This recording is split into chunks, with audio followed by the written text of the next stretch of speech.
Okay. Okay. Well, welcome everybody. We are going to continue learning about timelines tonight, and we're going to do a brief recap of where we have been and where we are going. Now, if there's some type of question along the way, and we can keep the question and answer concise, please don't hesitate to go ahead and chime in, okay? So this is continuing to look at timelines.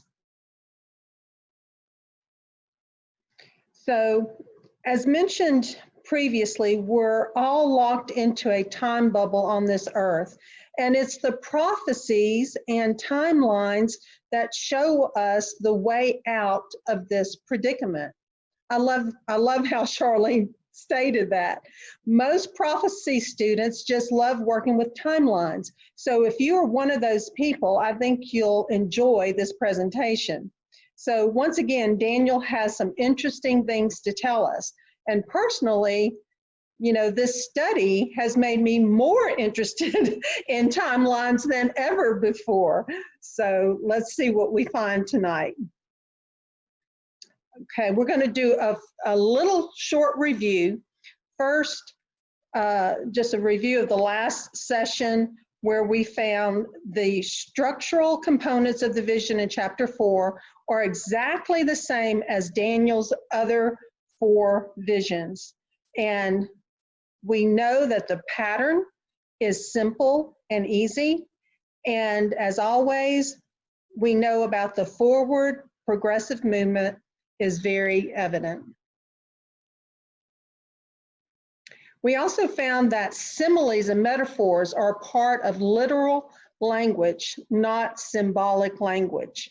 Similes compare by using words such as like or quote unquote as, and metaphors compare by using phrases.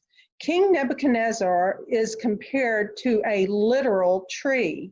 We didn't find anything in the vision that connected to symbolism, but we did find how everything about the great tree related to King Nebuchadnezzar.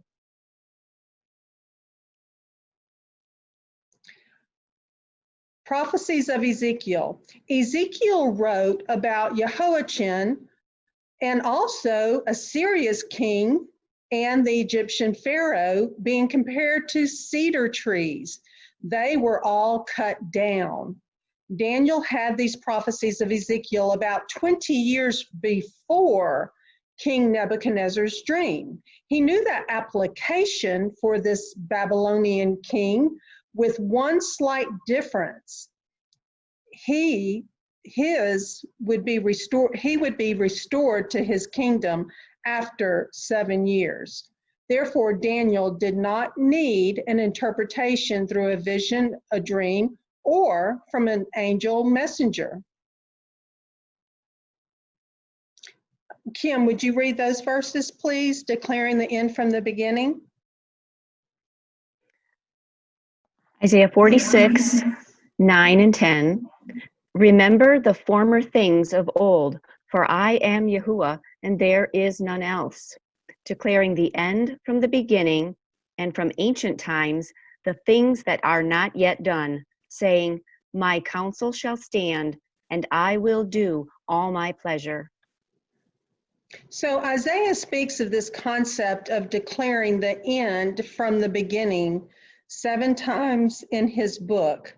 Does that repetition tell you anything? We know it does. Now our goal is to see if this section in the beginning of Daniel gives us any clues about the time frame of Daniel 12 at the end of Daniel. So far, based on last week and into tonight, we've been looking at 7 main points for understanding prophetic timelines. We've already looked at number 1, the use of symbols compared to the use of metaphors and similes. We've looked at the distinction between symbolic language and literal language, how to really know the language of a vision. We've looked at the distinction between interpretation of a vision and the application of a vision. So tonight we're going to look at 4, 5, 6, and 7, understanding the prophetic terms, prophetic terminology, and prophetic time. 5, the repetition of prophecy and its consequences. Number 6, the theologian's argument and the sneaky switch, and how prophetic timelines begin and end. Understanding timelines. This is number 4. Prophetic terminology or prophetic time.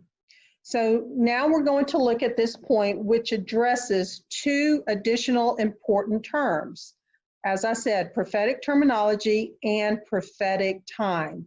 Have you ever wondered why Daniel 4 is the first chapter and the first vision in his book that addresses timelines? Before any timelines are given that involve Yahweh's people, Daniel uses chapter 4 to teach some very important concepts.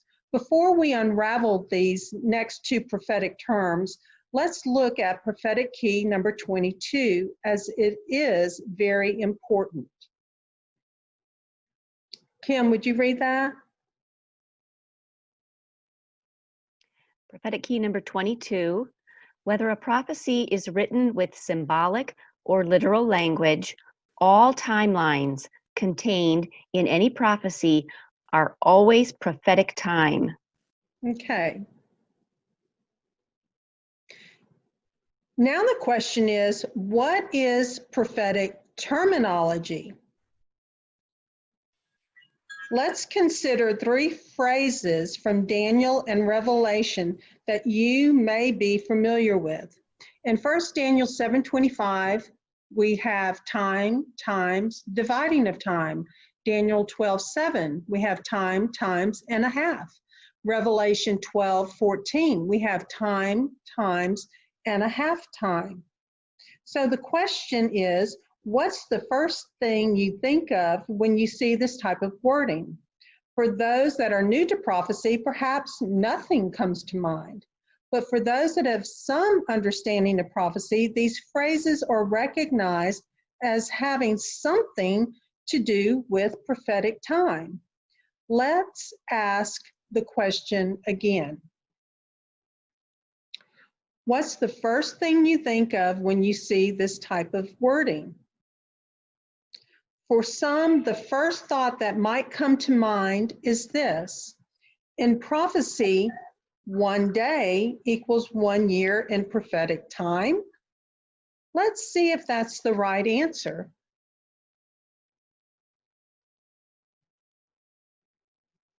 Sorry, but that's not the right answer.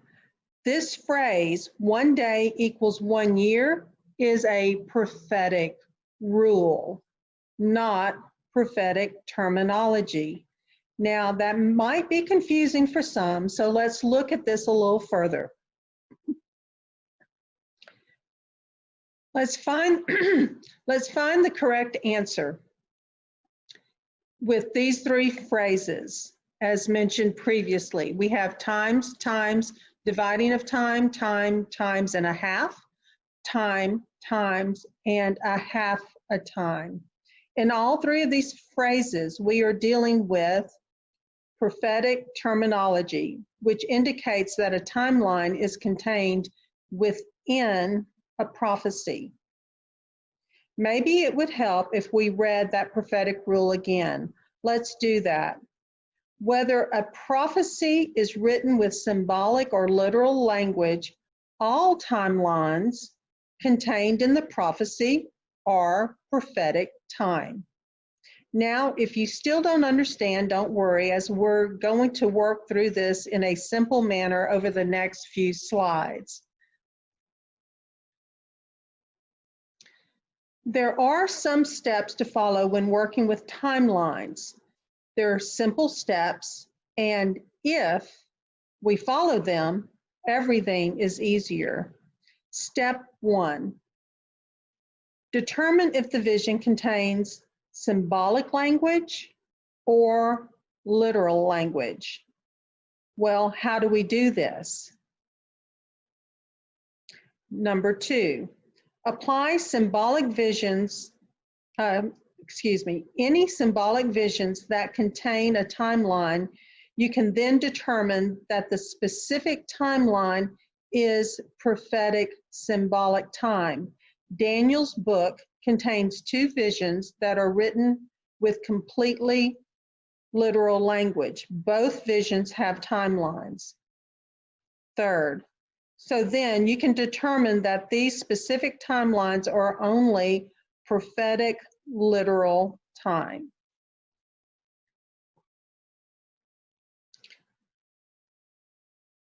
First, let's look at how to calculate prophetic literal time. It's really easy. Any timeline given within a literal vision is always prophetic literal time. The timeline does not need to be converted.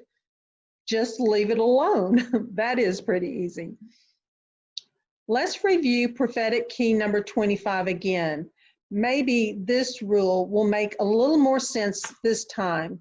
Timelines contained in a literal context are to be understood as literal time. Then apply this rule. A prophetic day is simply one literal day. Definition of a day. The Strong's definition for day or days as used in Daniel 4 and 12 is yom, with a root meaning to be hot. A day as the warm hours, whether literal from sunrise to sunset or from one sunset to the next, or figurative, a space of time defined by an associated term. Did you notice the first meaning of day is literal, not figurative or symbolic? So then, wouldn't it stand to reason that if a vision has no symbolism, the days are not symbolic days? Yes, that makes much more sense, doesn't it? Now that we understand how to interpret any prophetic timeline, let's get back to the 7-year timeline of Daniel 4. Remember, this timeline has to do with events surrounding the king, not God's people. So, and we'll be able to discuss, chapter 4 even more after we understand these timelines more clearly, okay? So we'll have more of a freelance discussion probably next Tuesday.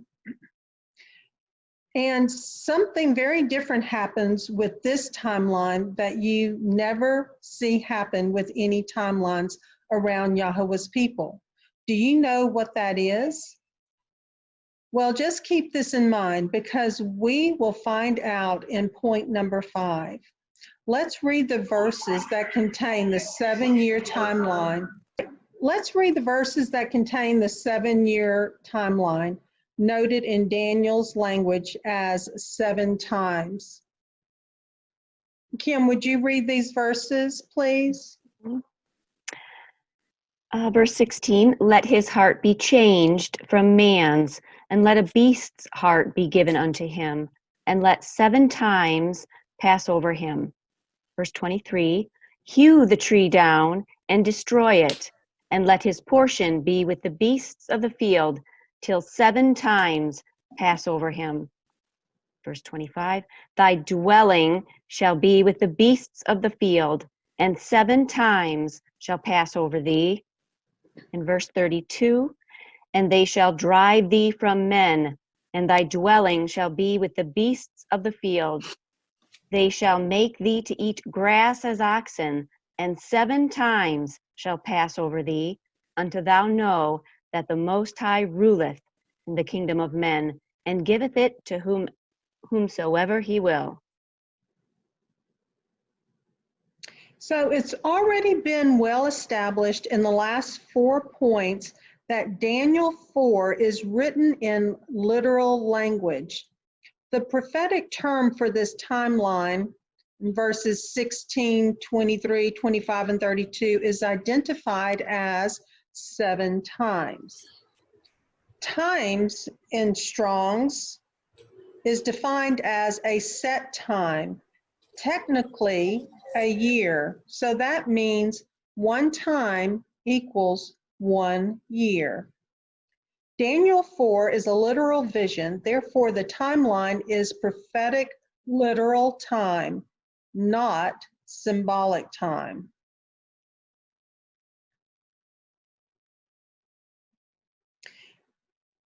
Now, isn't that easy? Hopefully these concepts are clear and logical for you. Now let's look at how to calculate prophetic symbolic time. It's also pretty easy. Any timeline given with a symbolic vision is most often prophetic symbolic time. Then the timeline must be converted to understand how much literal time is involved. Prophetic Key Number 24. Timelines contained in a symbolic context are to be understood as symbolic time.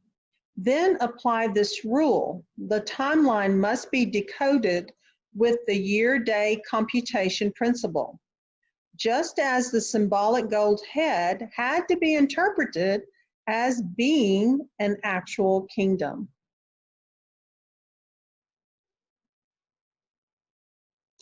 Before we go any further, let's review a few things mentioned before. This book on Daniel is written on the level of historicism.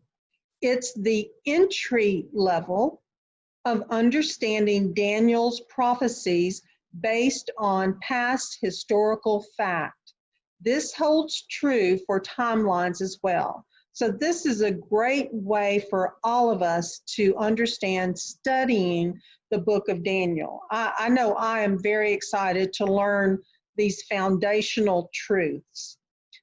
Second, there are many studies in Daniel now based on recent and current events, not necessarily only historical events. I call this, well, Charlene calls this a second level of Daniel's prophecies, which are not addressed in this book. But, you know, in the unprecedented times we live in, occasionally we may make some mention of things happening in our current day, but we're not going to delve into it so deeply as to confuse one another. But these are unprecedented days we live in. The second level has its foundation in historicism, but never should the two levels be mixed together. So most of the time we will most definitely keep these separate and only delve into it, again, based on the unprecedented times we live in. We may share a few possibilities to ponder. Understanding these concepts means that when one advances to understanding Daniel in the second level, then it would also stand to reason that there would not be time for some very long timelines to run their full course if interpreted with symbolic timelines. With that in mind, let's see how to decode symbolic timelines based on the historicism, the first level of prophecy. To convert a symbolic timeline, we use the year-day computation principle. First, let's review Prophetic Key Number 24. Kim, would you read that? Timelines contained in a symbolic context must be decoded with the year-day computation principle as defined by two scriptures. Okay, go ahead. Ezekiel 4:6, thou shalt bear the iniquity of the house of Judah 40 days. I have appointed thee each day for a year. Numbers 14:34, after the number of the days in which ye searched the land, even 40 days, each day for a year, even 40 years. However, there are exceptions that we will share with everyone tonight, right now. And Charlene, if you don't mind, would you kind of give us some insights to the prophetic keys? Because the prophetic keys are recorded in Yahweh's word. And this is where these prophetic keys have been found and collected. And is that correct, Charlene? Yes, for this prophetic key here for timelines, there's two of them, Ezekiel and Numbers. And this is for any time that you have a vision that has symbols in it, then you would have to use these prophetic rules so you could calculate your symbolic timeline and get it into literal time. But we already talked a couple of weeks ago about some exceptions, that if context is king and it's pushing your timeline into the future, then you have to go with the context. So I think that's what we're coming up to right now. Yes, absolutely. And there aren't like books that have just a list of prophetic keys in. Is there? No, these are keys that have been studied in his word, that have been identified and extracted and compiled, correct?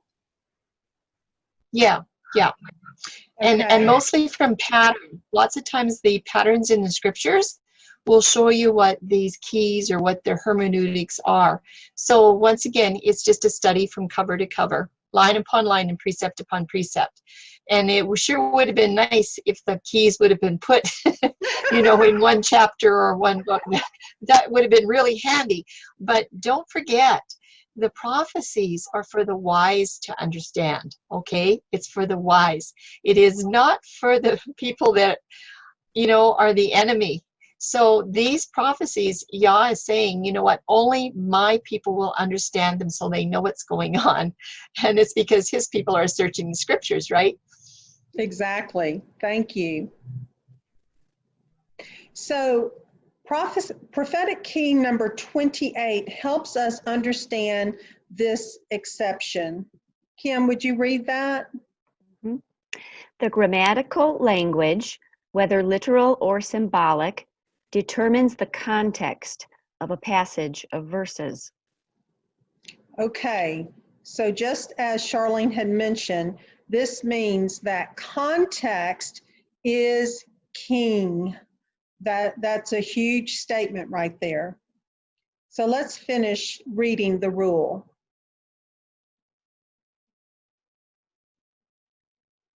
Okay, Kim, you can continue.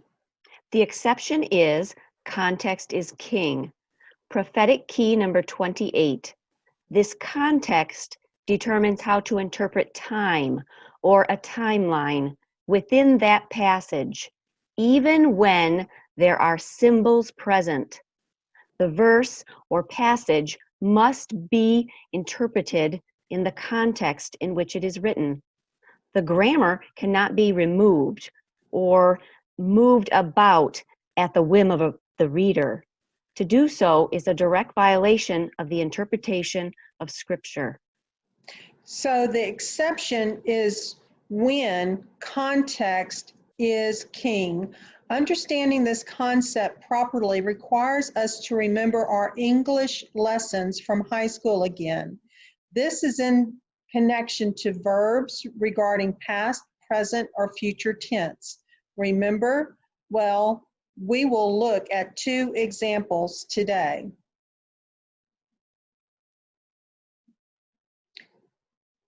Revelation 2 has exceptions. In Revelation 13, John borrows symbolism from the book of Daniel. We're just going to give you a peek at what some of these symbolic beasts may have looked like. So when we read the verses in Revelation 13, you will see the connection.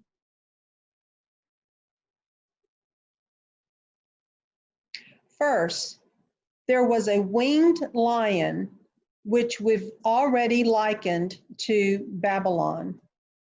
Then a bear with 3 ribs. Then a winged 4-headed leopard.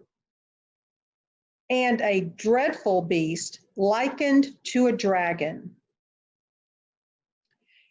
If you put them all together, just maybe they would look something like this. We understand that all of these beasts must receive literal interpretation in Daniel 7.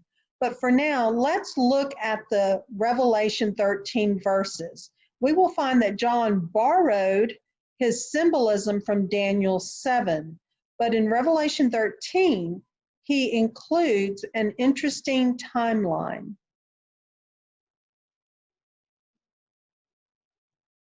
So let's read the verses, Revelation 13, 1, 2, 3, and eventually 5. Go ahead. And I stood upon the sand of the sea, and saw a beast rise up out of the sea, having 7 heads and 10 horns, and upon his horns 10 crowns. And the beast which I saw was like unto a leopard, and a bear, and a lion. And I saw one of his heads as it were wounded to death. Okay, this is past tense. We know from history the papal head was wounded in 1798 by Napoleon. So in your Bible, you could pencil in the date 1798 right at the end of this phrase. Continuing on, and his deadly wound was healed. That has to be future tense because this hasn't happened yet. Right now, the wound is in the healing stages, but it's not totally healed yet. So we have no date. And all the world wondered after the beast. This is also future tense because not all the world has wondered after the beast yet. As yet, there is no date for this verse.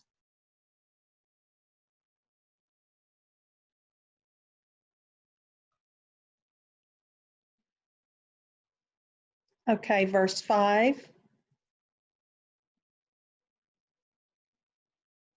And there was given unto him a mouth speaking great things and blasphemies. This future event is based on the patterns of papal activity from the Dark Ages. And power was given unto him to continue for a timeline of 42 months, since verse 3 moved the context into the future. And we also know that prophecy follows the rule of forward progressive movement. Then it's easy to understand this timeline must run in the future. We don't know the date yet. During the last scenes of Earth's history, time will be short. The proper end time application for Revelation 13 is in the near future. The composite beast is definitely symbolic, but there is not enough time to convert the 42 symbolic months to a 1,260 year timeline before the second coming. Why? The context has moved the events into the future. The 42-month timeline is governed by the future grammatical context and demands to be understood as only 42 months or 1,260 days. Here's the second example to consider.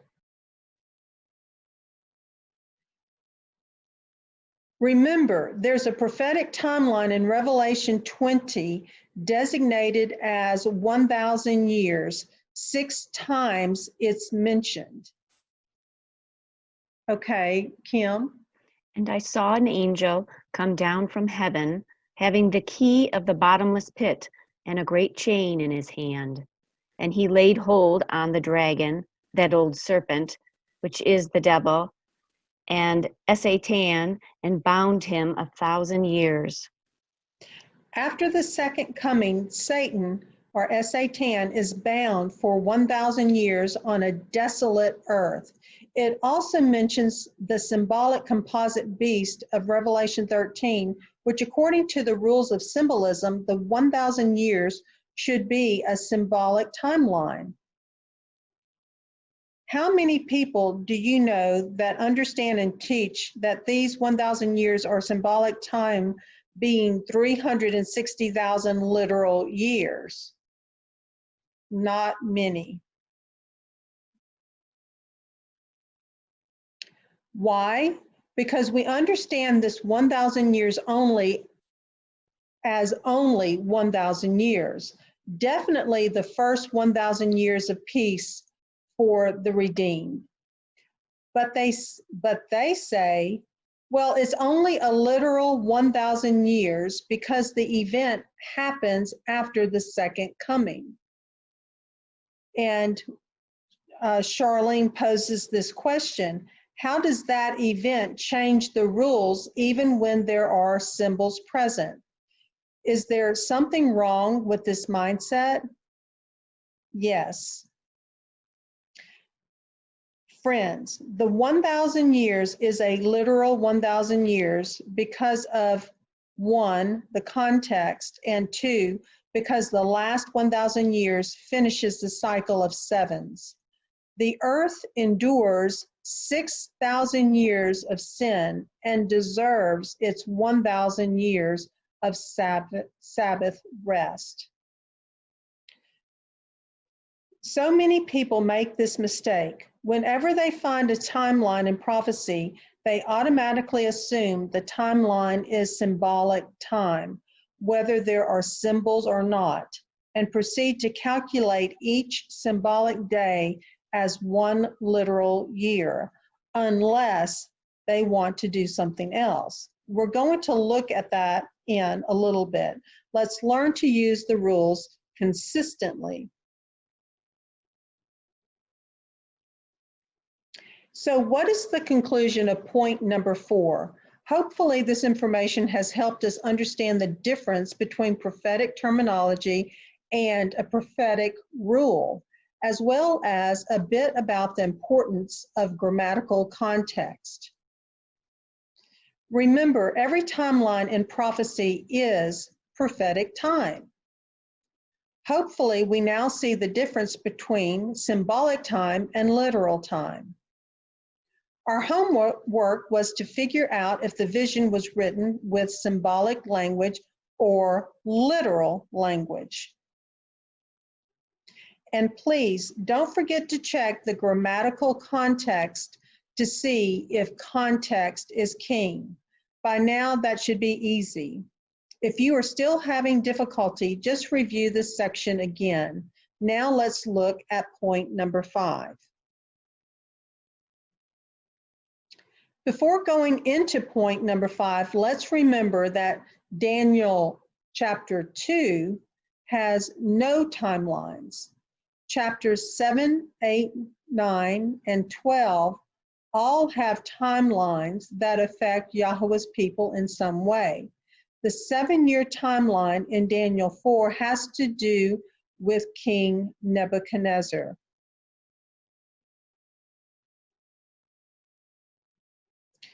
But there are very important guidelines in this chapter that help us to understand all the timelines around Yahweh's people as well.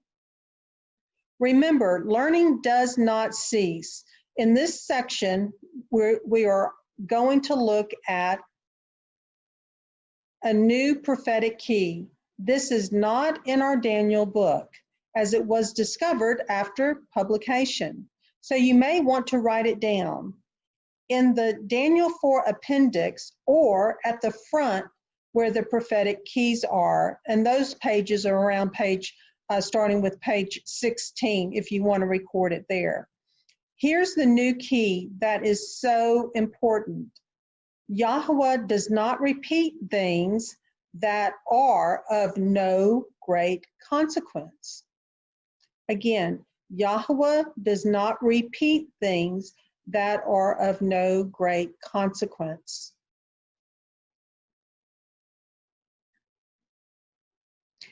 We're going to look at timelines that affect Yahweh's people in some of Daniel's other chapters and see how many times they are mentioned. So let's put on our thinking caps. Daniel 7, time times dividing of time. How many times in this timeline is this timeline mentioned in chapter 7? Only once. Daniel 8, 2,300 days. How many times does Daniel speak of this timeline? Just once. Daniel has many timelines, all of them, Daniel 9 has many timelines, all of them extremely important as they all point to the coming of the Messiah the first time. For example, 7 weeks, 70 weeks, 69 weeks, 62 weeks, 1 week, 1/2 week timelines. Are any of these timelines recorded differently by Daniel? No, each one is written once. Daniel 12 has 3 timelines designated as time, times, and a half a time, 1290 days, and 1,335 days. How many times are each mentioned in Daniel 12? Only once. Are you noticing something that is consistent? Let's look closer at the timeline as given in Daniel 4. How many times is the 7 times timeline mentioned in Daniel 4? You likely know the answer already. 4 times. This timeline is found in verse 16. This verse is part of the heavenly scene. Verse 23, that's the interpretation part of the vision. Verse 25, this is the interlude answer part of the vision. And verse 32, the timeline is fulfilled at the end of the vision.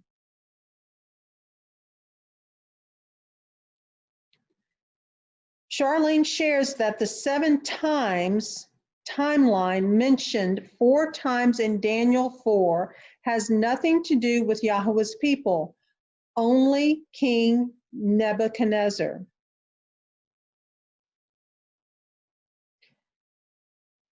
We should ponder the following. Does it seem unusual that this particular timeline is mentioned 4 times when all other timelines in Daniel's book with regard to Yahweh's people are mentioned only once? Again, she asks us, does this seem unusual to us?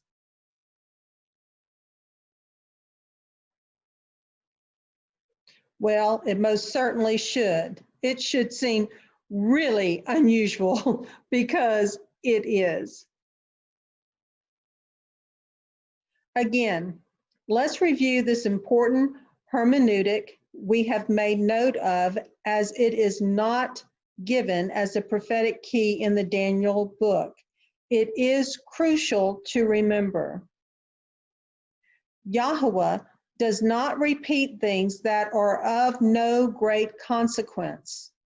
So does that mean the repetition of this timeline has a great consequence? This hermeneutic was discovered about 3 months after publishing.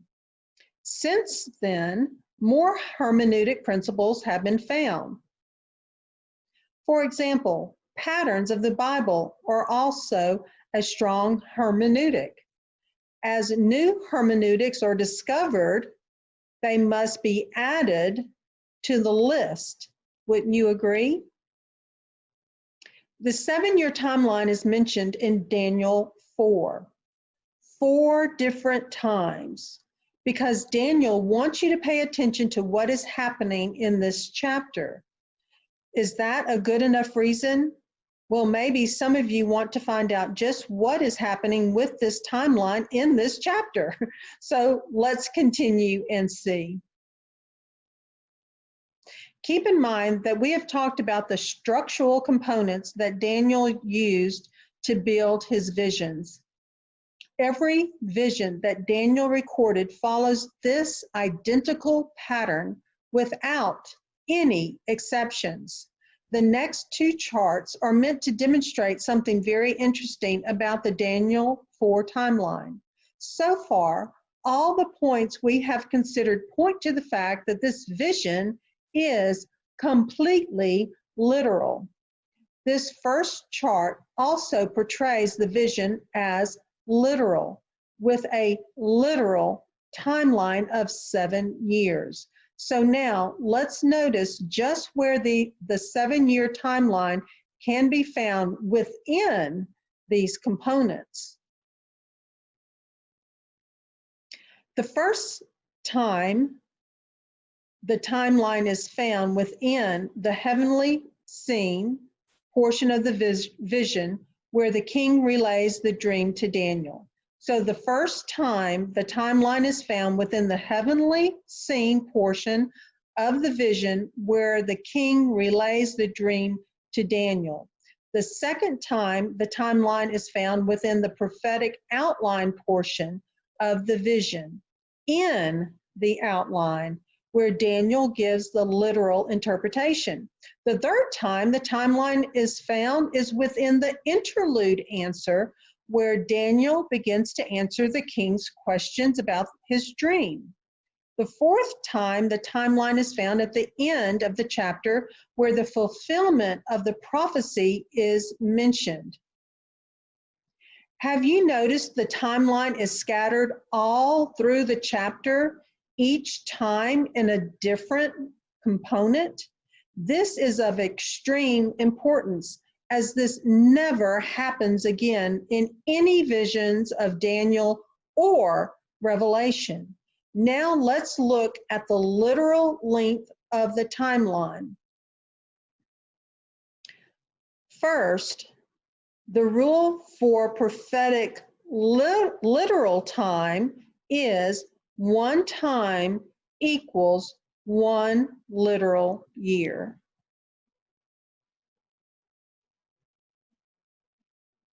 Beginning with the heavenly scene, we've already determined everything about this vision is literal. Therefore, the timeline is prophetic literal time. That makes the calculation easy, with 7 times equals 7 literal years. Moving forward to the outline portion of the vision, we find the 7 times given the second time in verse 23. And we've already learned that in the outline portion of Daniel's visions, he gives the literal interpretation. So again, the 7 times equals 7 years. The verses now move forward to the interlude answer part of the vision. In verse 25, Daniel answers the king's question, pointing out the fact that he would be as a beast in the field for 7 times, because Daniel already gave the literal interpretation in verse 23 of the outline. The king knows the 7 times is indeed 7 literal years. The fourth time the timeline is mentioned is at the very end of the vision, where the vision speaks of the fulfillment. And yes, indeed, the 7 times or 7 years did pass by before the king blessed and praised the Creator Elohim. With his voice, he was released from the consequence. Did you notice the timeline of the last 3 components has the same interpretation as the heavenly scene?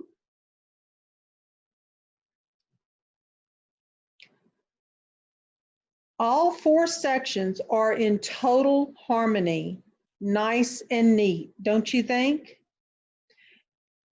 Does the chart look good? Does it get an A+? Yes, it does. On the next slide, we're going to test the opposite assumption and see what we come up with.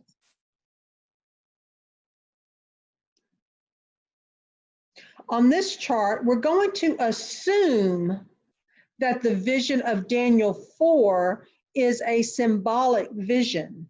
That would mean that not only the tree and everything about the tree is symbolic, but that the timeline also has to be prophetic symbolic time, okay?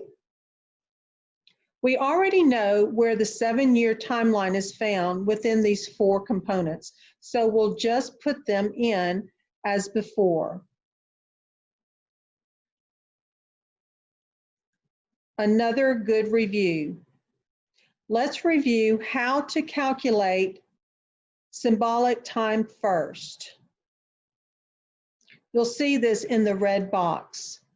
1 symbolic time equals 1 symbolic year, which in turn contains 360 symbolic days.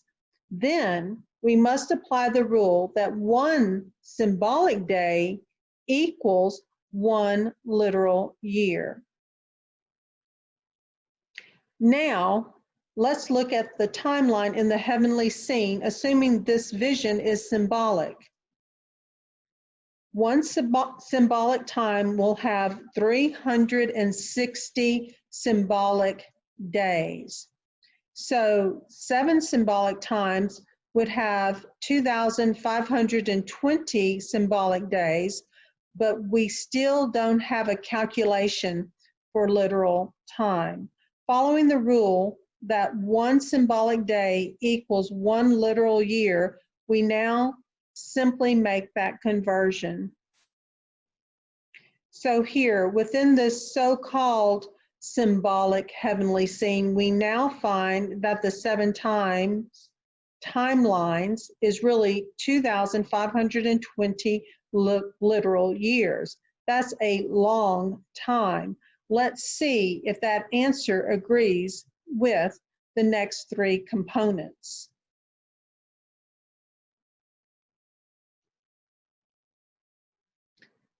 Hopefully everyone knows by now that the outline portion of the vision is where Daniel gives the literal interpretation. Here in verse 23, he says the timeline is 7 times long, not 2,520 times or years long.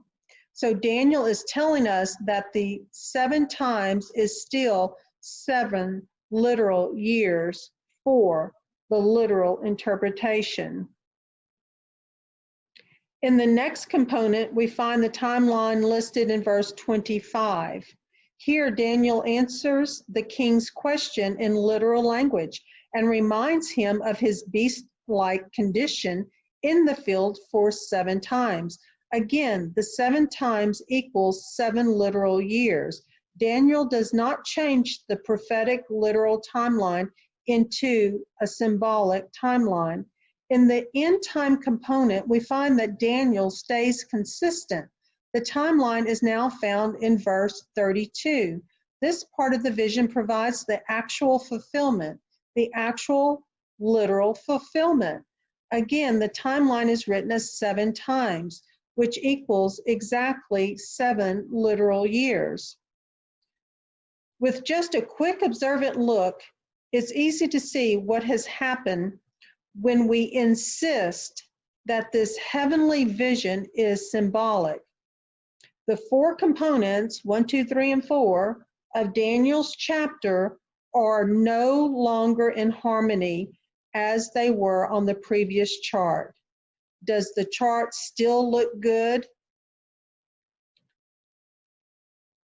No. Rather, it qualifies for a D-, doesn't it?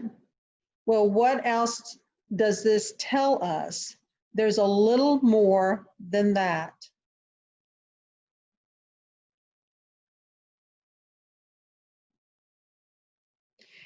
If indeed the 7 times timeline of Daniel 4 is contained within a symbolic vision, that means Nebuchadnezzar would have been released from the field in 1953. That's within some of our lifetimes.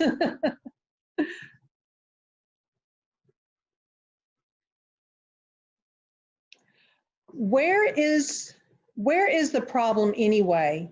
Is it our problem or is it Daniel's problem? No, it's our problem, and it's right here within the heavenly scene portion of the vision. We've made a mistake. The tree, along with the rest of the vision, is not symbolic, and neither is the timeline. Very specifically, Daniel demonstrates in the last 3 components of his structure that the 7 times is a literal 7 years.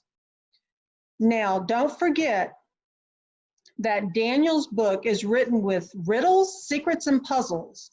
What's happening here is one of those puzzles that we need to investigate. Charlene calls it a glitch, a noteworthy predicament, if you please. What is the glitch? It's the 7-year timeline as given within the heavenly scene. For many, it seems like this is a symbolic vision with a literal timeline. But remember that nowhere, repeat, nowhere in Daniel's book does he mix symbolic visions with literal timelines. Do you see how this chart exposes the error?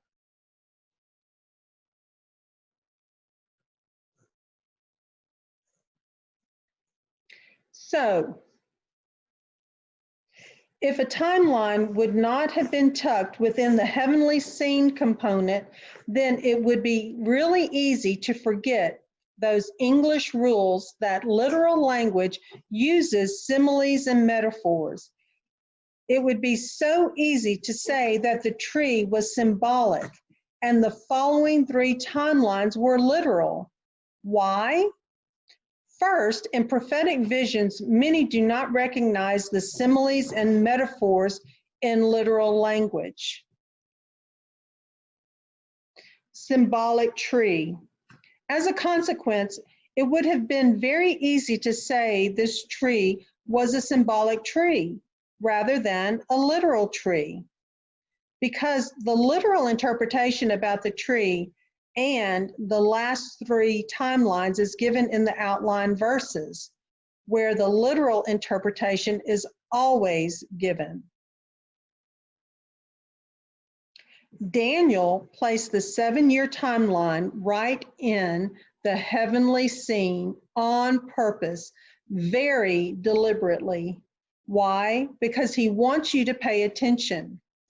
If indeed the tree really was symbolic, then the timeline has to be symbolic time as well. And that just doesn't work with the rest of the chapter, because Daniel does not interpret the timeline as 2,520 years. The placement of this timeline was crucial to make sure you follow the rules of decoding prophecy. But why does he want you to pay attention to his deliberate glitch in chapter 4? Okay, this evening we're going to find out why. Because he uses this very same glitch in Daniel 12 with one of the timelines. That's why.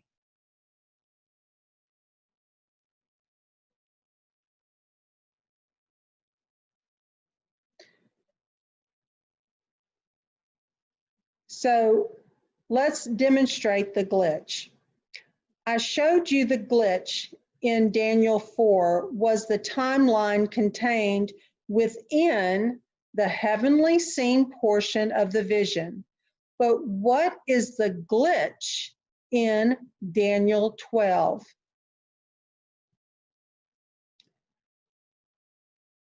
The fourth vision is about literal kings, but the problem arises when the timelines are assumed as symbolic time in a literal vision. Remember, when Daniel writes a vision in completely literal language, the timelines contained therein will be literal time, always. But there's even more problems with the 1335 timeline. There has been a very strong attempt to force these three timelines into symbolic time. The theologians have managed to work both the 1260 and the 1290 timelines to end at the 1798 date, which is attached to significant historical events. But here, the 1335 timeline presents the glitch.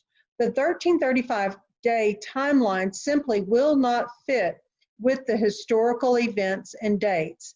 In fact, it's out of sync by quite a bit.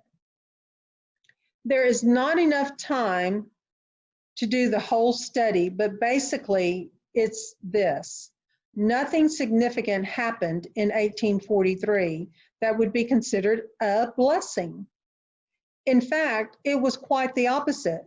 There was a lot of trouble, frustration, and disappointment when this timeline did not come to fruition as the people had hoped.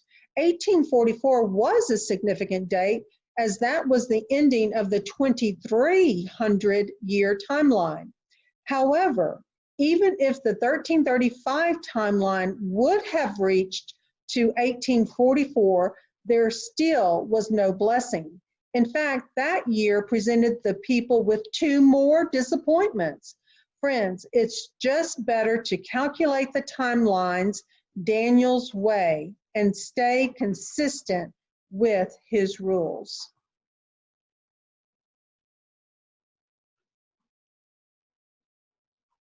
Yes, we can trust Daniel because he has everything right. If Daniel had recorded the 1335 timeline as 1336, the glitch would have been hidden. In an historic application, 1336 would have reached very nicely to 1844, a significant prophetic date. This would have presented all kinds of problems. Think about that for a bit.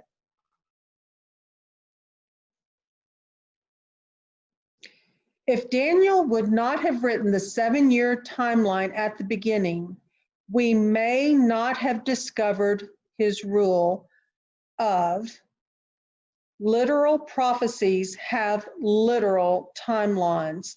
This is where Daniel develops the Isaiah 46 concept of declaring the end from the beginning. Do you now see how he has hidden gems of hermeneutics in chapter 4? So you can understand just why the Daniel 12 timelines are really in the future. In this session, we are just showing you some of the reasons from Daniel. There are many more listed in the Daniel book, which you will find when you follow his format through each and every chapter in the book in order the way he intended it to be done. Now we're ready to look at the summary for this section.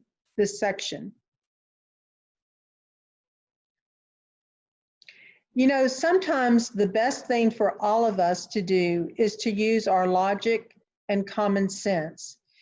If the Daniel 4 timelines would have been symbolic, then we know that King Nebuchadnezzar would not have been released from his field of duty until around 1953.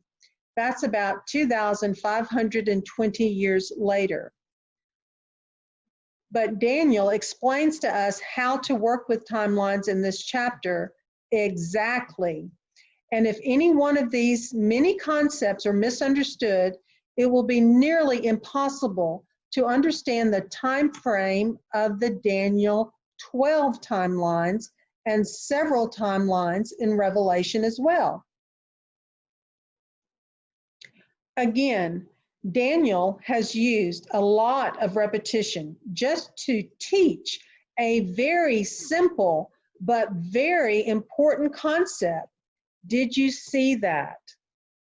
And always remember the new prophetic key that Yahweh does not repeat things that are of no great consequence.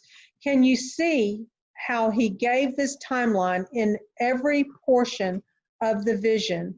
All those 4 structural components. So there would be no question as to whether this timeline is a literal or symbolic timeline. It's very clear, isn't it? So what is the final conclusion for this section? Once again, the vision is literal, so the timeline has to be prophetic literal time. Hopefully, we can all see how crucial it is to understand this new hermeneutic. Charlene was so excited to find this one and to be able to share it with us this evening. It's one of the most important rules of everything we are talking about in this study. So always remember, if there's no symbolism in the vision, the timelines can never ever be symbolic time. They will always be literal time, and you won't be fooled. So this is the end of this part of the session this evening. And we're doing pretty good on time. So next we're going to look at what Charlene calls some sneaky switches and glitches. I'm sure we'll all find the information interesting and useful. Okay, all right, this is part 2 of this evening, sneaky switches and glitches. In the last session on Daniel 4, in this last session on Daniel 4, we're going to be looking into some really deep things that she'd like us to consider. And we hope we'll all find this information interesting and useful. I'm sure we will. The question is, have theologians knowingly or unknowingly fooled us with their sneaky switches and glitches? In the last section, we learned the difference between interpretation and application. The king needed an interpretation because he didn't understand anything of what his dream meant. Daniel understood exactly what the dream meant because of the use of similes and metaphors. Relating to the prophecies of Ezekiel regarding the leaders of Egypt and Assyria, Daniel merely made the same application to King Nebuchadnezzar. We also learned that prophetic terminology is not the same as the prophetic rule for calculation. Every timeline is a prophecy. Every timeline in a prophecy is prophetic time, no matter what. The difference is, if there are symbols present, the timeline is most often prophetic symbolic time. Of course, Revelation is an exception. And if there is only literal language present, the timelines are prophetic literal time. No calculation is necessary. Some timelines are expressed in a prophetic term rather than a prophetic numeral. This type of prophetic terminology does not mean that the timeline is automatically symbolic time. For example, time, times, and a half a time is prophetic terminology for a specific amount of time. It is not a prophetic rule ever. We also looked at an example of a timeline when there is symbolism present, but context is king. We found the grammar pushed the prophetic events forward into the future where there was a timeline. That was in Revelation 13, remember? All of us want to be able to understand timelines because this is the part of prophecy that makes everything very interesting and also tells us where we are in the stream of time. Timelines are like a flashlight. They shine on the path ahead of us, so we want to look and know how to work with them and see them work. But don't forget that the enemy would just as soon you not understand the timelines. And that's what we're going to talk about next, the sneaky switch.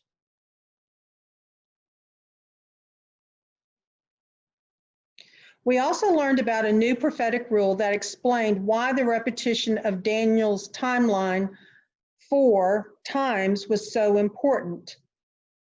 The rule reads as, Yahweh does not repeat things of no great consequence. We found the Daniel 4 timeline is the only timeline in Daniel's book that is repeated more than once, and for good reason, to draw our attention to the fact that literal visions will only have literal timelines. There are other places in Daniel's book where there is a lot of repetition, especially comparing the king of fierce countenance in chapter 8 and the king in Daniel chapter 11, verse 36. This enormous amount of repetition points the reader to the quote-unquote king and kingdom, that link with prophetic events of our day. More insights on repetition may be covered at a later time.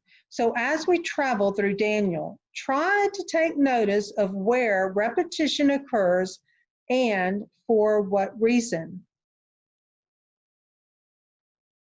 Again, declaring the end from the beginning. Kim, please just review this one more time. Isaiah 46, 9 and 10. Remember the former things of old, for I am Yahuwah, and there is none else, declaring the end from the beginning, and from ancient times the things that are not yet done, saying, my counsel shall stand, and I will do all my pleasure. So by now, most of us must have this verse memorized. We want to remember how the beginning of Daniel's book in chapter 4 tells us how to declare how the Daniel 12 timelines end. There's only 2 more parts to go, and perhaps you are wondering how Daniel chapter 4 declares anything about how Daniel 12 ends. Well, let's see. In part number 6, we are going to talk about the sneaky switch. Maybe you're wondering what that is all about. Well, this could be the most important point we cover, or it might be the most surprising. Here's something to consider. Daniel's visions are either symbolic or literal. He never mixes the two. Has that concept of never mixing the two ever crossed your mind? In the sneaky switch, some theologians say the vision of Daniel 4 is symbolic, but the 7-year timelines are literal. What's wrong with this? Maybe we need to make a correction. There are no symbols to be found in Daniel 4. There are no prophetic symbolic timelines either. Daniel keeps his book simple. Everything about this vision is literal. Hopefully, we are beginning to see that by now. In fact, it has been discovered that Daniel never mixes symbolism with literal timelines on the first level of historic interpretation. Absolutely never. But as we have noted in Revelation, John does mix symbolism with literal timelines. And John does mix symbolic and literal language together in the same vision and even in the same chapter. Remember, we already looked at examples in Revelation where John mixes symbols and timelines. And in Revelation 16, he mixes literal and symbolic language. For those of you studying prophecy, that's why it is so important to understand the ground rules given by Daniel before trying to attempt proper application to timelines. And what does John the Revelator expect of you? Simply this: John requires you to have a very good understanding of the hermeneutic principles taught by Daniel throughout his whole book. But what if you decide you want to do your own thing? Then what? By not following rules, there can be deadly consequences. It is error for anyone to take Daniel 4 and mix symbolism with literal timelines. Consequence: this deadly mix totally destroys the structure of Daniel's book. One simply does not have permission from Daniel to do this. Are we beginning to see what the sneaky switch is all about? Those that are teaching prophecy are either knowingly or unknowingly destroying the proper structure which affects interpretation and application. Many leaders and theologians say the tree in Daniel is symbolic, but the timeline is only 7 literal years. Well, they have 50% right. But besides that, do you see a problem here?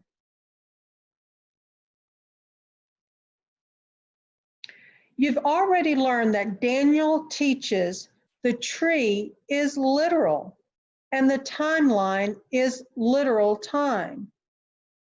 You know he is 100% right. That makes more sense, doesn't it? Here's why the sneaky switch is used. If people can be convinced to practice this switch in Daniel 4, then when studying the 4th vision in Daniel 12, there's no trouble to convince the people to accept the Daniel 12 timelines as symbolic time, even though they are written in a vision using only literal language. Let's read that again.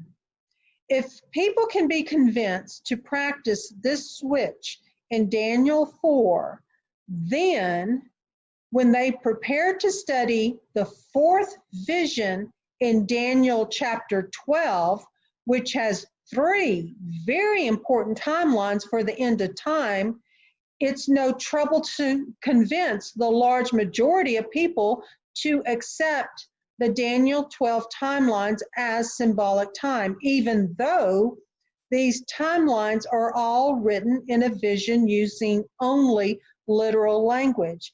Hopefully everyone sees what is happening here, but there's even more. Yes, the sneaky switch does something else as well. Maybe you figured it out by now. This technique of mixing the literal and symbolic together must convince the people that every single timeline in prophecy must always be converted with the day for a year principle, unless the authorities say otherwise, then you don't have to do it. So what are the authorities saying? It's really tricky. And what follows is the only thing Charlene was able to figure out. First, as stated before, the question is, are they doing this knowingly or unknowingly? Either way, the end results are not matching what Daniel is teaching.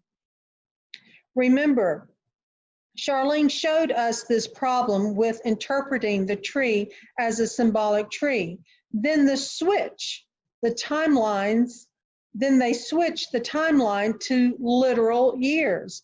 It seems if we can be convinced to practice this switch in Daniel chapter 4, then the switch becomes a rule and can be practiced in the last vision. Like this, the kings are literal, but the timelines are symbolic. Most everyone understands the kings of the north and south are literal kings.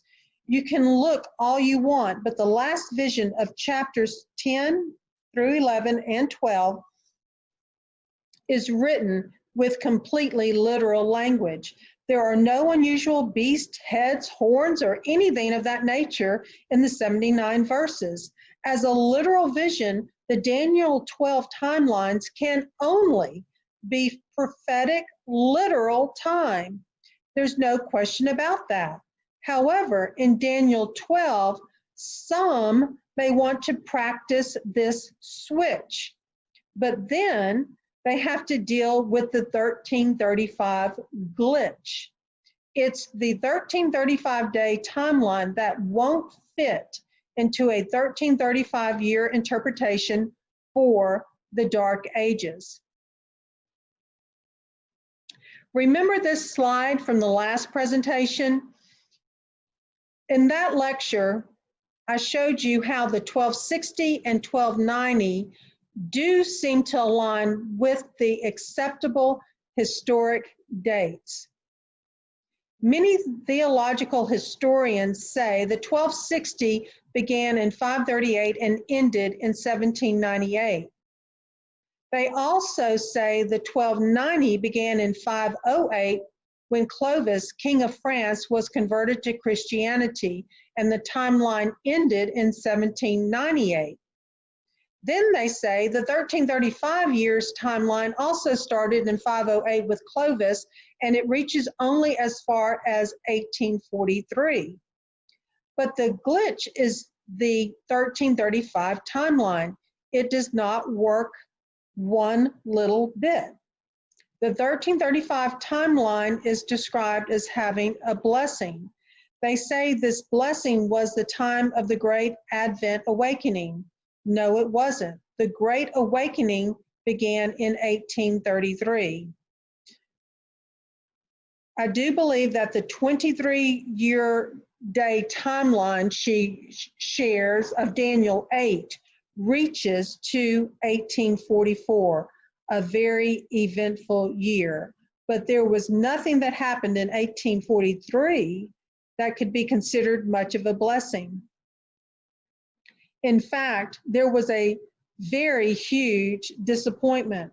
Therefore, the 1335 timeline simply does not work as a symbolic timeline. It does not reach to 1844. It's a year off. If timelines are a year off, they are faulty. Charlene has found that Daniel's timelines are accurate to the moment. Think about the timeline that ended at the cross, the moment before that lamb was slain at the sanctuary on Passover. The Savior died and the curtain was rent in two from top to bottom. At that very moment, Daniel's first 1/2 week timeline ended. The very moment before the Passover lamb was slain at the sanctuary. If timelines are not exact to the moment, we cannot rely on them to tell us where we are in the stream of time. Then they would be considered idle words in Scripture. There are many other reasons why the Daniel 12 timelines cannot be placed in the past. They are given in the book. But what she wishes to emphasize at the moment is this. Just because a theologian says all timelines must be understood as literal time, it just isn't so. When Daniel writes a vision in completely literal language, the timelines contained therein will be literal time always. So then, what is the bottom line? Now think about this bottom line for a moment.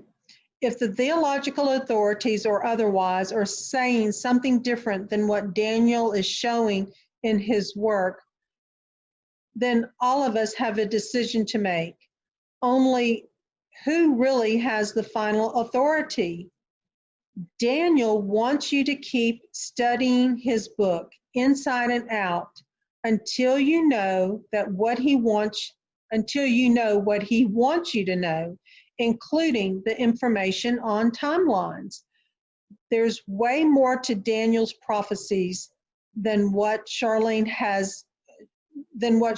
was able to write in the Daniel book. I mean, this was really a massive undertaking. Please note and think about the following.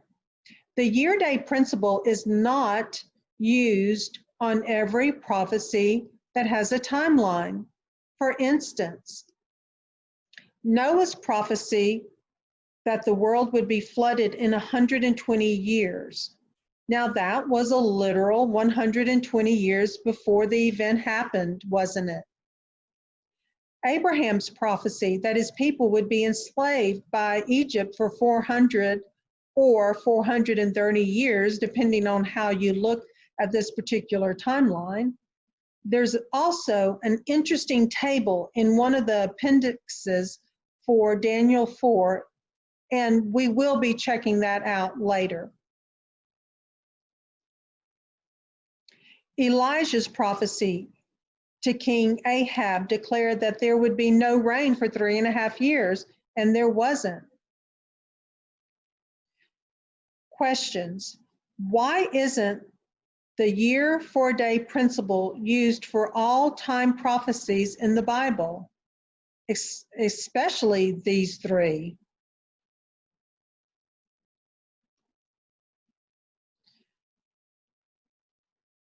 Are there any other consequences of the sneaky switch? Well, yes, there are.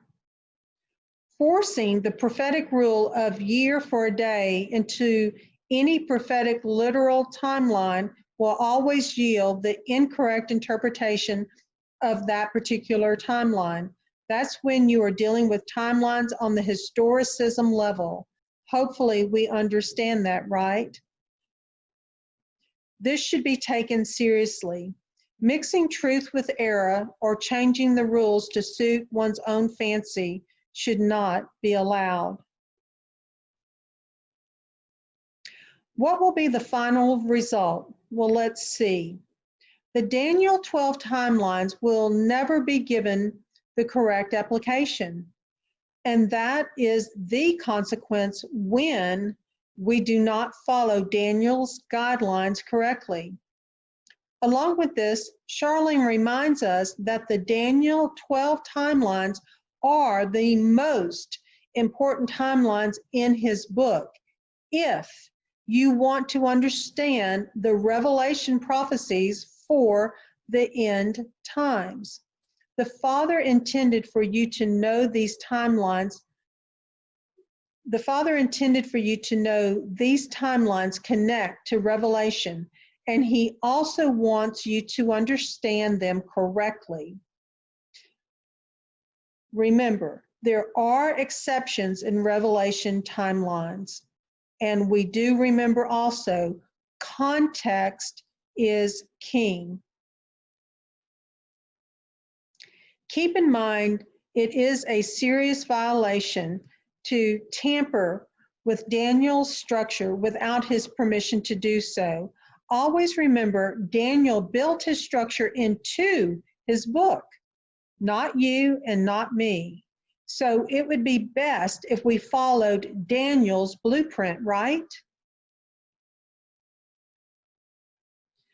Well, this has been a heavy section for likely many of us. There are ways to avoid the sneaky switch, so let's just do a simple, short review on the last slide of this section, okay? First, determine if the vision is written with symbols or just literal language. Second, if you're not sure about the status of the vision, what should you do? Check carefully for similes and metaphors that are commonly used in literal language. If you need help from someone, get help or review that section again. I find when it comes to this particular piece of understanding literal visions, most people have difficulty right here. By the way, for some homework, look at Revelation chapter 9 and try to determine if John is using symbolic language or similes and metaphors. Then once you have determined the truth of the matter, you'll know how to properly interpret the 2 5-month timelines found in verses 5 and 10. See how you make out with that little assignment. Thirdly, once you have determined whether a vision is symbolic or literal, what will be the end results? Well, Daniel's rules will not be changed. You'll have a correct understanding of all the timelines, and you'll know that the same rules apply in Revelation, with that one exception when context is king, right? So let's learn the rules in Daniel where they are easy. Become acquainted with the rules early in his book, so you will be comfortable when you get to the epilogue at the end of his book.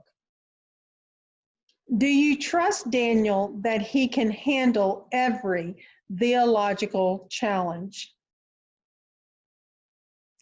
If any theological authority wishes to argue and convince you that your understanding of timeline interpretation is mistaken, just ask them to accept this challenge and confirm their understanding from his book of Daniel alone. And guess what? They won't be able to do it. Okay, this is the last section of how Daniel 4 sets out ground rules for understanding timelines. It's about how timelines must have a beginning and an ending. First, let's look at the prophetic rule. Kim, would you read prophetic rule number 26? All timelines must have a beginning and an ending with a voice or a decree, whether from Yahweh or man. Okay. So these voices and or decrees can be from Yahweh, man, or government legislation, which we would understand as judicial decrees. If you've never understood this before, I believe you will find this part really exciting. This is where Daniel really shines. With a careful look at several verses in chapter 4, it's really easy to see that prophetic timelines must have a speaking voice to start them and to end them. Timelines bring excitement to prophecy, and everyone wants to know how to work with them. So it's really important to work with these timelines correctly. Actually, there are 3 hermeneutic rules that work together. Let's look at them. Okay, Kim. Timelines are never shortened or severed. This is extremely important. In fact, this hermeneutic completely does away with the secret rapture theory that's attached to the 70 weeks in Daniel 9. All timelines must have a beginning and an ending with a voice or a decree, whether from Yahweh or man or a legislative assembly. All timelines have good news and bad news for both groups of people. So we won't be able to go into a lot of detail here, but just watch for the good and bad news for both groups of people. Keeping these rules in mind, let's now read the verses in Daniel 4 that support these concepts. On the next several slides, specific verses have been selected from verses 16 through 36 that will demonstrate three specific things that are the 4 timelines of 7 times, the voices that begin this timeline, and the voices that end this timeline. You can find this information in Daniel 4, the appendix of Daniel 4. We're going to begin with the heavenly scene portion where King Nebuchadnezzar relays the timeline to Daniel. It reads there in verse 16. Go ahead. Let a beast's heart be given unto him, and let 7 times pass over him. Then verse 17 continues. This matter is by the decree of the watchers. Next, we move to the outline portion of the vision, where Daniel confirms the application of the 7-year timeline. Let his, the king's, portion be with the beasts of the field, till 7 times pass over him. Let's continue. We're still in the outline portion of Daniel's vision, but in these verses, we find the 7-year timeline begins with a decree. Verse 24 reads, This is the interpretation or application, O king, and this is the decree, the speaking voice of the Most High. Now the 7-year timeline is confirmed in the visions. Answer to the interlude question. Let me repeat that. Now the 7-year timeline is confirmed in the visions, quote unquote, in the answer to the interlude question. Now verse 25. 7 times shall pass over thee, till thou know that the Most High ruleth in the kingdom of men. These 2 verses tell us that the speaking voice is coming through a decree, a divine decree from the Most High. And the decree is going to last 7 years or 7 times. Continuing on, we're still in the outline interpretation part of the vision, where Daniel relates the king's probationary time is going to end. Verse 29 reads, At the end of 12 months, he, the king, walked in the palace. Now watch, as the probationary time ends with a speaking voice, right here in the very next verse, it says, Verse 30 and 31, the king spake, Is this not great Babylon that I built by my power for my majesty, while the word was in the king's mouth?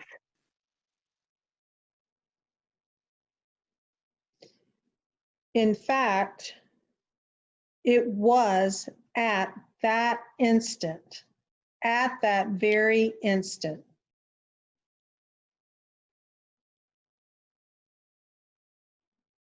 The Elohim of heaven speaks next, and the 7-year timeline begins. These verses are found in the end time event portion of the vision, which follows the principle of forward progressive movement very nicely. Hopefully, we noticed that. In verse 31b, it tells us, There fell a voice, decree, from heaven saying, to thee it is spoken, the kingdom is departed from thee. Now the 7-year timeline begins. and continuing in verse 32, Thy dwelling shall be with the beasts, and 7 times shall pass over thee. and guess what? The 7-year timeline begins exactly on time. You know what? Biblical timelines are trustworthy, just like our Heavenly Father is. That's the neat part about timelines. Let's look at what verse 33 has to say. The same hour, the end of the 12 months, verse 29, the same hour was the thing fulfilled upon Nebuchadnezzar, and he was driven from men. Are we beginning to see how these voices work with timelines? Hopefully so. It's so exciting, isn't it? Now, let's see how this all ends, and we find speaking voices to end the timeline. We are going to find that it is Nebuchadnezzar's voice that ends the prophetic 7-year timeline in verse 34. And at the end of the day,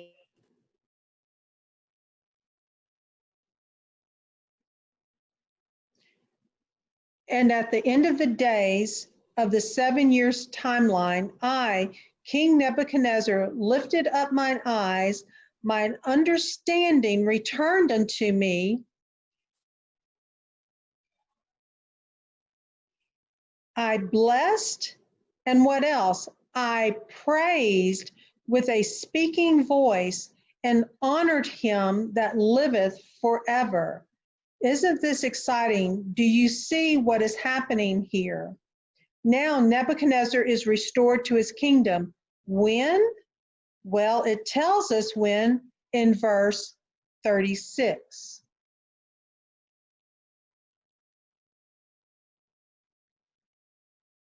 At the same time, my reason returned unto me, and I was established in my kingdom. End of the 7-year timeline.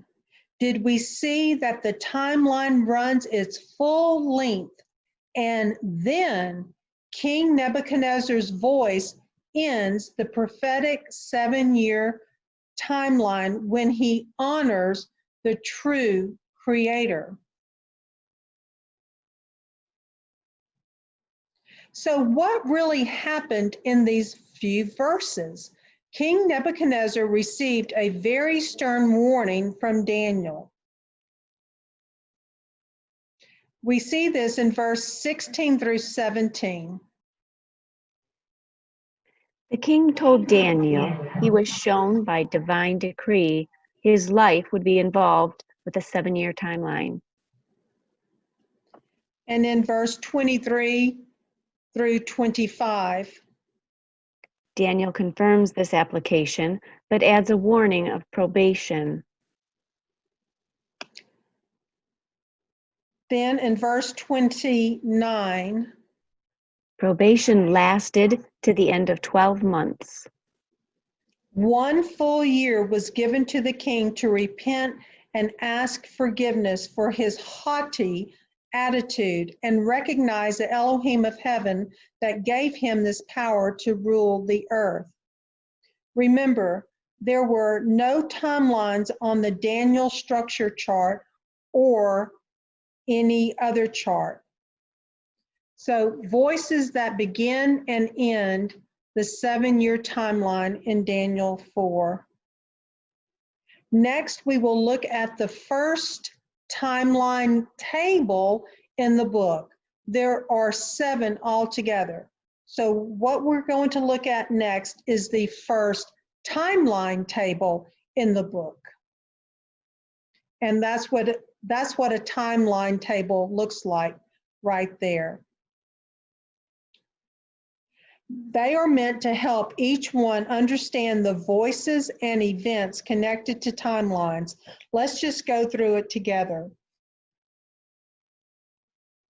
It was the heavenly voice that spoke the decree, enacted the 12-month probation and the 7-year timeline, which then sent the king into the field.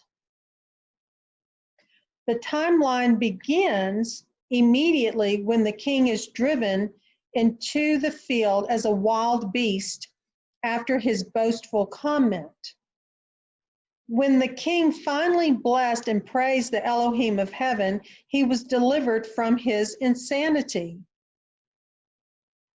This happened with his own speaking voice, ending the 7-year timeline.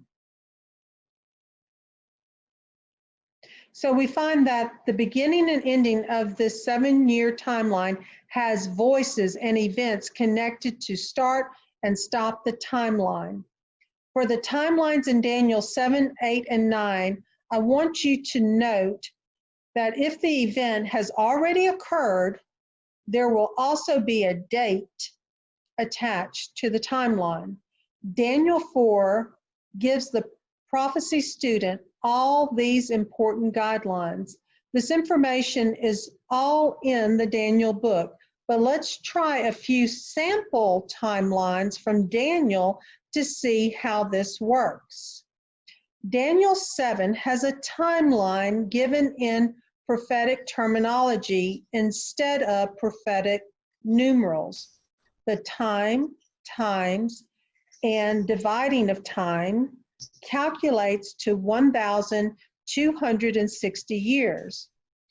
Most of us know the beginning and ending dates are 538 to 1798. However, now you know there has to be beginning and ending voices or decrees that begin and end the timeline. Well, that's easy enough to find. We know Justinian gave a decree in 533 AD that the Bishop of Rome could have legal jurisdiction over the imperial Roman territory since the new capital was moved to Constantinople. This took effect in 538 when the Roman little horn uprooted 3 of the barbarian tribes that were causing her trouble. This began the 1260-year timeline that affected Jehovah's people. It was Napoleon's speaking voice in 1798 when he took Pope Pius VI off his throne that ended this timeline. Wonderful things then happened. Bible societies sprang up, and many could have a Bible to read and study. Hence, the study of prophecy soon began to open up, ushering in great teachings of the soon second coming. Daniel 8 has a timeline given in the prophetic numeral of 2,300 days. Remembering the calculation principle, this timeline converts to 2,300 years, or you can also count 2,300 days of atonement, one for each year. Most of us know the beginning and ending dates are 457 BC to 1844.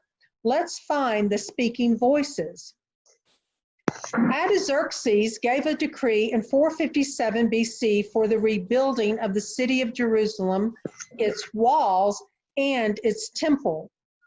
In Daniel 9, Gabriel explained to Daniel that 2,300 years later, judgment would begin from the courts of heaven. Of course, this voice would have been a divine decree and a judicial decree as well. Daniel 7:10 and Daniel 8:14 are some text. So Daniel 7:10 reads, Kim. A stream of fire was flowing and coming forth from his presence, and 1,000 thousands served him, and 10,000 times 10,000 stood before him. The judge was seated, and the books were opened. Okay, we're getting a little feedback. I'll read this one. Daniel 8:14, and he said to me, for 2,300 nights, then that which is set apart shall be made right. And the footnote was literal evening, morning. Daniel 9 also gives a timeline of 70 weeks, which calculates to 490 literal years. Most of us know the beginning and ending dates are 457 BC and 34 AD. Let's find the speaking voices. Again, this timeline begins with the voice of Artaxerxes in 457 BC. In Daniel 9, Gabriel explained to Daniel that the nation of Israel had a probation of 490 years to share the gospel message. That 490 years ended in 34 AD when the leaders of the nation chose to stone Yahweh's missionaries, thus silencing the gospel message. Do you know what the ending voice was?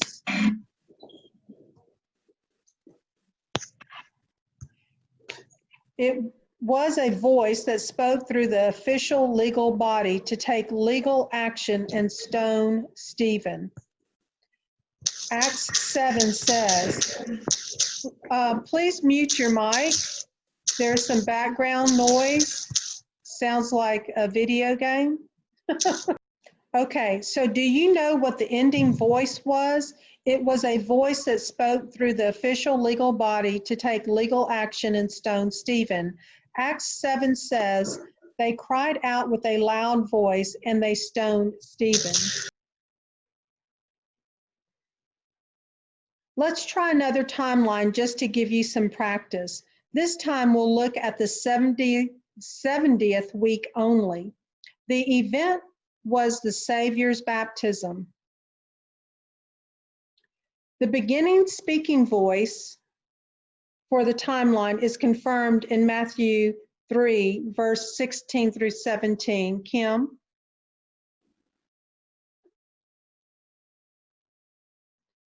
And Yahusha was baptized. He saw the Spirit of Elohim descending like a dove, and lo, a voice saying, this is my beloved Son, in whom I am well pleased. And we have the date of 27 AD. There's also speaking voices to end the timeline of the 70th week. The event is the stoning of Stephen, the same ending as for the 490 years. The scripture is Acts 7. When they heard these things, they cried out with a loud voice, and they stoned Stephen. The date is 34 AD, and at that point in time, probation is closed for the Jewish people as a nation. Now the gospel will go to the Gentiles through another avenue. And we all know that at this very event, Paul, or Shaul, was present, who later became known as, of course, Paul, and also is known as one of the most dedicated workers for the gospel. Okay, this is our last one, but it's a little harder, so see if you can figure it out. Daniel 9 had a timeline for the rebuilding of the temple wall to be completed in 7 prophetic weeks, or 49 literal years. Again, the beginning and ending dates are 457 BC to 408 BC. Artaxerxes' voice gives the decree to begin the reconstruction. The wall was completed in 408 BC as foretold. But what was the speaking voice to end the timeline? Here it is, Nehemiah 12:27. And at the dedication of the wall of Jerusalem, they sought the Levites to keep the dedication with gladness, both thanksgivings and with singing. If this is kind of new for you, there's a lot more help in the Daniel book. Those were good practice. Thanks for those examples, Charlene. Okay. What does this information mean for the Daniel 12 timelines? Maybe you figured it out by now.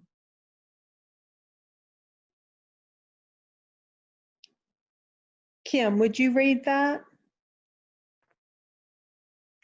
Daniel does not give any dates for these timelines. Daniel does not give any hints for the voices that begin and end these timelines.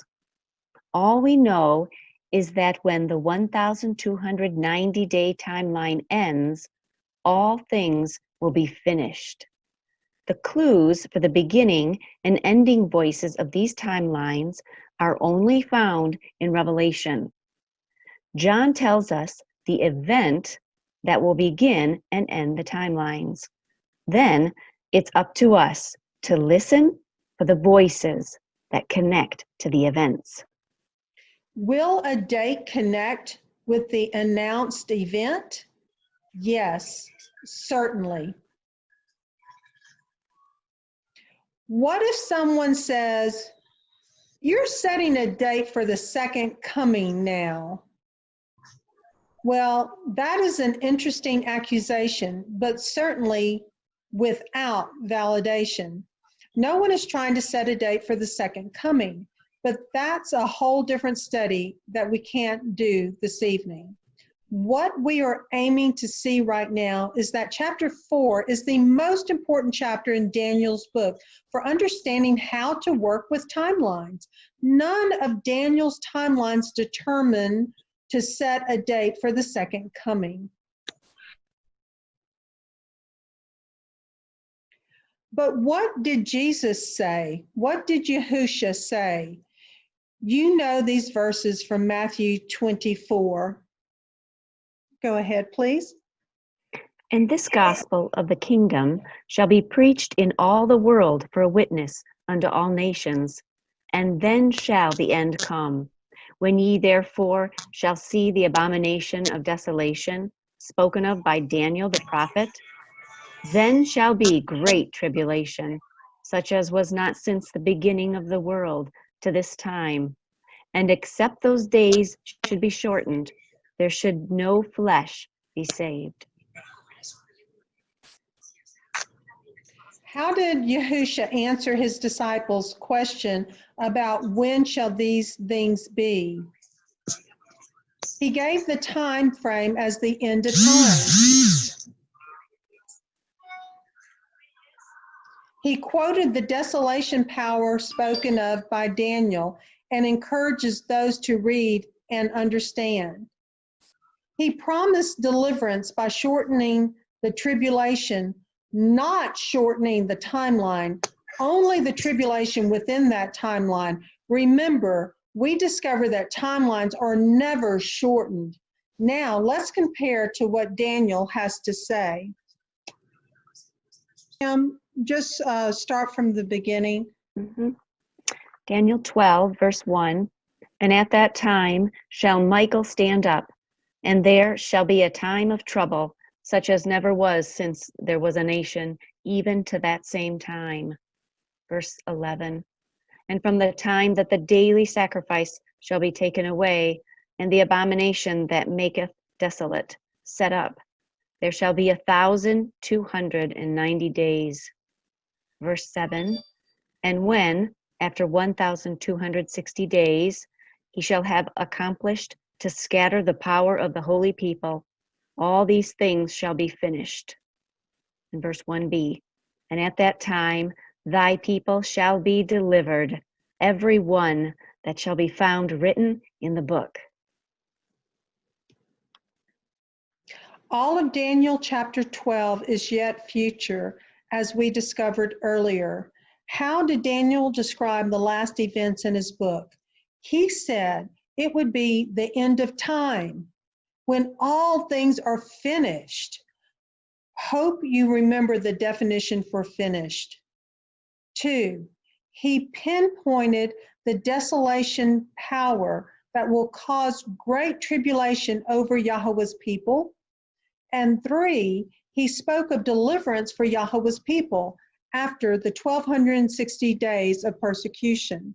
Matthew 24 is a dual prophecy comparing the destruction of Jerusalem in 70 AD with the end of Earth's history. Daniel 12 is not a dual prophecy. It speaks only of the end times. Yes, both chapters agree with the events to take place at the end of time. At the end of time, the desolation power will reign for 1290 days, of which Yahweh's people will be scattered and shattered 1260 days of that time. It's a very interesting study, even for the theologians that wish to place the Daniel 12 timelines in the Dark Ages. Their technique certainly does not align with the declaration from Isaiah 46. As mentioned earlier, the Daniel 12 study takes in all the prophecies of Revelation chapters 2 through 18. Let me repeat that. As mentioned earlier, the Daniel 12 study takes in all the prophecies of Revelation chapters 2 through 18. After that little exercise, let's get back to Daniel 4. Daniel uses a lot of repetition and review, so we're going to have just a little review to help fasten these concepts to memory. Remember, chapter 4 gives very clear explanation that every prophetic timeline must have a speaking voice or decree to begin and end timelines. And the second point is extremely important, especially when looking at the 70-week timeline in Daniel 9. Here it is. Timelines are exact. They begin exactly on time. They end exactly on time. Once the timeline begins, it runs the full length of time and then ends, not one day before or one day later. The timeline will extend right up to the very precise moment. It does not get cut short. The third point that I'd like to mention is this. Timelines are never severed unless there is a speaking voice to stop them and a speaking voice to start them up again. This is also important to remember, especially for the Daniel 9 1-week timeline, understood as 7 years. Remember, at the beginning of our study, we started out with this question. Is Daniel 4 a symbolic vision or a literal vision? I trust that by now you have no doubt about the answer. As we complete this section, it's no surprise to confirm that the vision of Daniel 4 is completely literal. There is no symbolism, so the 7 weeks timeline has to be literal. This chapter tells us everything we need to know on how to work with timelines. Timelines always bring excitement to prophecy, and because Daniel has a lot of timelines in the next 3 visions, along with 17 timelines in Revelation, we most certainly will want to know how to work with them. Let's just conclude with a summary for the 7 previous points. Timelines are hot topics, but they don't have to be hot potatoes.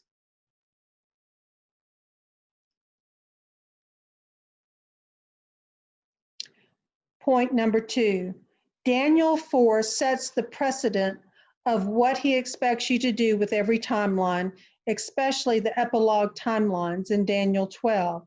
Now you might be wondering, why in the world are we talking about Daniel 12 and we're only looking at Daniel 4? because the epilogue is the ending of the book, to the book. It's also the most exciting and interesting part of the book.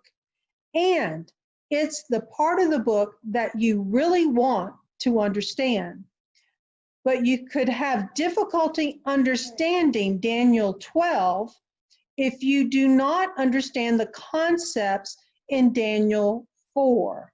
Remember, Daniel always wants you to enjoy decoding prophecy and timelines and be prepared to look at Revelation. Point number 3, if Daniel 4 is misunderstood, chances are many of the following timelines in Daniel and Revelation will also be misunderstood. It's not just chances are, because it likely will be just like that. That's why Daniel 4 is so important.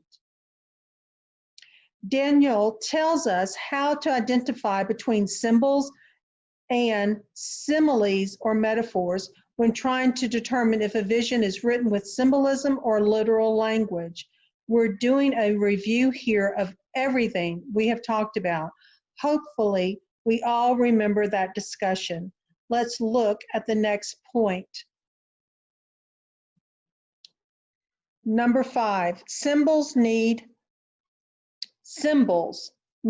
outside interpretation. Literal language only needs proper application from secular historical fact. And you know, we did just that, didn't we? In this chapter, we just took the secular historical fact around the king and applied it to the verses about the tree. Remember how Daniel decoded Ezekiel's prophecies?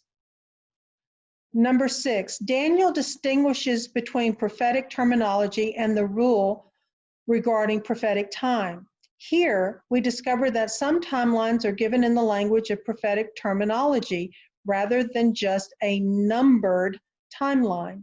So many feel that this prophetic terminology is an automatic license to apply the prophetic rule to always convert timelines from days to years. These two phrases are not the same. In fact, they are about as opposite as they can get. So I do hope you remember this section because the lesson is critical. Number 7, all timelines begin and end with speaking voices or decrees. And this can be by a legislative government, by a king, by the master director of the heavens. It can be any of these voices, okay? Number 8, also at the beginning, we mentioned that timelines have good and bad news for all groups of people involved. Although we didn't do much work in this area specifically, we should be able to pick up on the fact that the decree to the king to live like a beast in the field was indeed bad news to begin with, wasn't it? But in the end, when the timeline was finished, the king was released from the decree and set upon his throne again with a renewed heart for the Almighty. And that's good news. 9, Daniel frequently uses repetition to get our attention of important matters. And we've noticed that even in our studies, we use a lot of repetition as well, as this is the best way to cement important concepts into our learning experience. Do you see how the repetition Daniel used here was the 7-year timeline by repeating it 4 separate times? Number 10, Daniel wants you to be aware of any sneaky switches. I hope you haven't forgotten about that information. And more than anything else, Daniel wants you to remember this vision is completely literal, including the timeline. It's easy, and he wants you to see that this vision has the principles that will carry you through the many timelines coming up in the next visions. He wants you to have fun with the timelines because these are the principles that put the batteries in your flashlight so that you can see the path ahead of you through some very troublesome times. Friends, it's like this. Two groups of soldiers are given marching orders. They are told they have to march until given other orders. The first group is not told the distance that they have to march. All they have to do is follow orders. They march day and night through heat and cold, through muck and mountains. It just doesn't matter. So they start out with their heavy packs, big boots, and all their other gear. The second group is given the exact same orders for marching, except for one slight difference. This group is told they only have to march for 20 miles, and then they can quit. They have the same obstacle path as the first group. Okay, so the groups start out, and it's an ordeal, but both groups march on. But guess what happens with the first group? They have no idea when this ordeal is going to be over with, and they grow weary early on in the adventure. They fall to the ground from exhaustion. Can they get up and keep going? But the second group has an advantage. At mile 17, yes, some are getting weary, but the strong soldiers encourage them as the task is almost complete.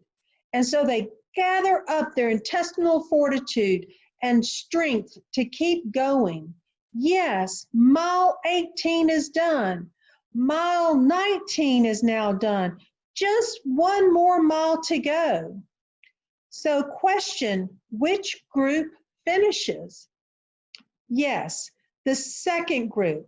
Why? Because they had their marching orders and they could see the light at the end of the tunnel. Friends, the prophetic timelines of Daniel 12 and Revelation are the marching orders for Yahweh's people. They will see the timelines unravel, and they will see the light at the end of the tunnel. They will know when time is almost finished. So that concludes our second part this evening.